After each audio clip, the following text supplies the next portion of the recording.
আসসালামু আলাইকুম। আশা করি সবাই ভালো আছেন। আলহামদুলিল্লাহ আমিও ভালো আছি। তো আজকে আমি আসছি আমাদের বেগুনের যে বাগান করছিলাম বেগুন খেতে, সেখান থেকে নিতে। কারণ আজকে ঘরে তরকারি রান্না করার জন্য কোনো সবজি ছিল না।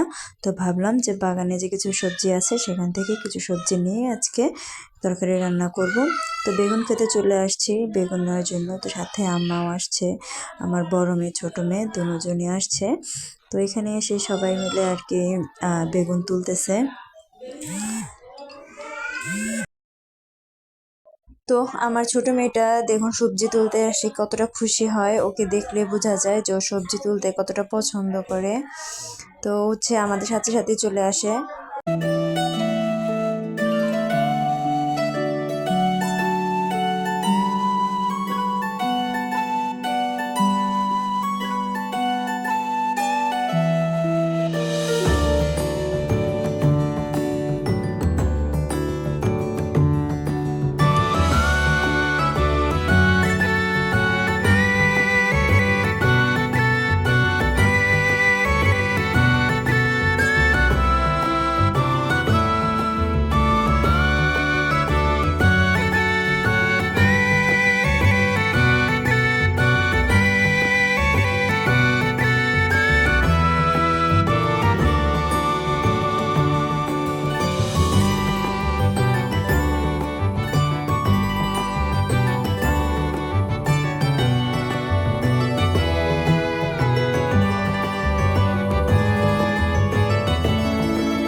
তো নদী থেকে তাজা মাছগুলো নিয়ে আসছিল।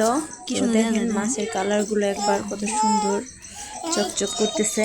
তো এখানে 3 পদের মাছ নিয়ে আসছিল। তো আজকে রান্না করব টাটকিনি মাছ, আর এখানে রুই মাছ আছে। তো রুই মাছটা আজকে রান্না করব না, আজকে হচ্ছে টাটকিনি মাছ দিয়ে তরকারিটা রান্না করব। খেতে কিন্তু খুবই মজা লাগবে, যেহেতু নদীর টাটকা মাছ খুবই স্বাদ লাগবে।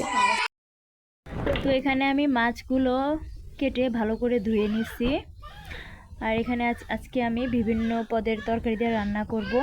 তো এখানে হচ্ছে যে সিম, তারপর নিয়ে নিয়েছি বেগুন, তারপর নিয়ে নিয়েছি আলু।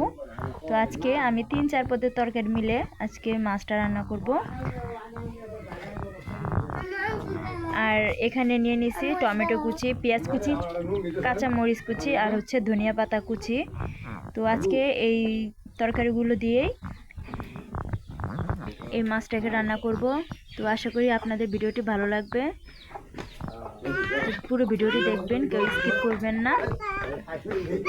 তো চলুন তাহলে মূল রান্নায় যাওয়া যাক। তো তরকারিটা আজকে হাতে মাখিয়ে রান্না করব, তার জন্য এখানে দিয়ে দিয়েছি পেঁয়াজ কুচি, কাঁচামরিচ কুচি, এখন দিয়ে দিচ্ছি পরিমাণ মতো লবণ, এখন দিয়ে দিচ্ছি হলুদের গুঁড়া, এখন দিয়ে দিচ্ছি মরিচের গুঁড়া, ধনিয়ার গুঁড়া পরিমাণ মতো, এখন দিয়ে দিচ্ছি রসুন বাটা। যেহেতু হাতে মাখিয়ে আজকে রান্না করব, তো আজকে মশলাগুলো হাত দিয়ে দিলাম।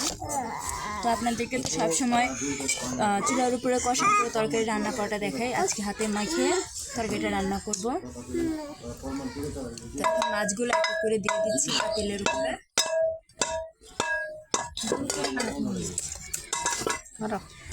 এখন দিয়ে দিচ্ছি পরিমাণ মতো তেল।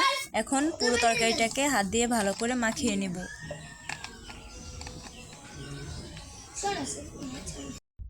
তো খুব ভালো করে আমি তরকারিটা মাখিয়ে নিতেছি, যেহেতু হচ্ছে আমাদের গাছের তাজা সিম, বেগুন, তারপরে হচ্ছে আলুটা হচ্ছে কেনা আর কি। যেহেতু তাজা কিছু সবজি এখানে আছে, আর মাছটাও হচ্ছে নদীর তাজা মাছ দিয়ে তরকারি। তো হাতে মাখা রান্নাটা কিন্তু খেতে কিন্তু বেশ মজা হবে। তো আপনারা চাইলেও কিন্তু একবার এরকম করে রান্না করে দেখতে পারেন। তো তরকারিটা ভালোভাবে হাতে মাখিয়ে নেওয়ার পরে চুলার উপরে দিয়ে দিয়েছিলাম। তো দেখুন তরকারিটা থেকে বলক চলে আসছে, প্রায় সিদ্ধ হয়ে আসছে। এখন এখানে টমেটো কুচি দিয়ে দিচ্ছি। তো দেখুন টমেটো কুচিগুলো এক এক করে ভালো করে দিয়ে দিচ্ছি। তো এরপরে এর উপরে দিয়ে দিব আপনার ধনেপাতা দিয়ে ভালো করে চাপা দিয়ে দিব। আর এই তরকারিটা কিন্তু একদম ঝোল খাওয়া যাবে না। এই তরকারিটা হচ্ছে হয় একটু পোড়া পোড়া খেতে হবে, আর না হয় একটু সামান্য ভিজা ভিজা খেতে হবে। এই তরকারিটা যদি ঝোল খান তাহলে কিন্তু খেতে অতটা স্বাদ লাগবে না, যতটা স্বাদ লাগবে আপনি পোড়া পোড়া বা একটু হালকা ভিজা ভিজা যদি খান, খেতে কিন্তু তখন অসাধারণ লাগবে। তো দেখুন আমার তরকারিটা কিন্তু রান্না করা হয়ে গেছে। আমি একটা বাটিতে তুলে নিছি। আমি কিন্তু এটাতে ঝোল রাখিনি কোনো পরিমাণের, আর একদম শুকনো শুকনো করছি বা পোড়া পোড়া করছি।